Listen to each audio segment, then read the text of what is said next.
ಬೃಹತ್ ಹಿಂದೂ ಸಮಾವೇಶಕ್ಕೆ ಕೌಂಟ್ಡೌನ್ ಶುರುವಾಗಿದೆ. ವಿಶ್ವಗುರು ಬಸವಣ್ಣನ ಕರ್ಮ ಭೂಮಿಯಲ್ಲಿ ಈ ಒಂದು ಸಮಾವೇಶ ಆಗುತ್ತೆ.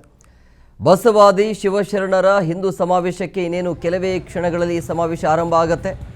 ಬೀದರ್ ಜಿಲ್ಲೆಯ ಬಸವ ಕಲ್ಯಾಣ ನಗರದಲ್ಲಿ ಎಲ್ಲ ರೀತಿಯಾದ ಸಿದ್ಧತೆಯನ್ನು ಮಾಡಿಕೊಳ್ಳಲಾಗ್ತಾ ಇದೆ. ಸಾವಿರಾರು ಜನರು ಸಮಾವೇಶಕ್ಕೆ ಆಗಮಿಸುವ ನಿರೀಕ್ಷೆ ಇದೆ. ಸಂಚಾರ ಭದ್ರತೆ ಹಾಗೂ ವೇದಿಕೆಯ ವ್ಯವಸ್ಥೆಗೆ ವಿಶೇಷವಾಗಿರುವಂಥ ಸಿದ್ಧತೆಯನ್ನು ಮಾಡಿಕೊಂಡಿದ್ದಾರೆ.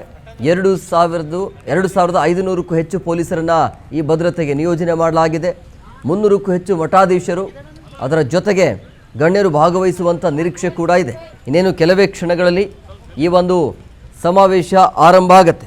ಬರುವಂಥ ಎಲ್ರಿಗೂ ಕೂಡ ಸಮಸ್ಯೆ ಆಗಬಾರ್ದು ಅಂಥೇಳಿ ಎಲ್ಲ ರೀತಿಯಾದ ವ್ಯವಸ್ಥೆಯಲ್ಲಿ ಮಾಡಿಕೊಳ್ಳಲಾಗ್ತಾ ಇದೆ. ಯಾವ ರೀತಿಯಾಗಿ ಆ ಸಿದ್ಧತೆ ನಡೀತಾ ಇದೆ ಅನ್ನೋದನ್ನು ಕೂಡ ನೀವು ನೋಡ್ತಾ ಇದ್ರಿ. ದೊಡ್ಡ ಮಟ್ಟದಲ್ಲಿ ಸಮಾವೇಶವನ್ನು ಮಾಡೋದಕ್ಕೆ ಮುಂದಾಗಿರೋದು.